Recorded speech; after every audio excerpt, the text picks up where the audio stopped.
காளியம்மன்டா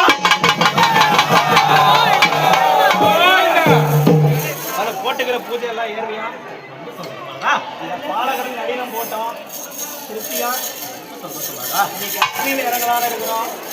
எந்த குறையும் இல்லாம எந்த குறையும் இல்லாம நான் கட்டிக்காம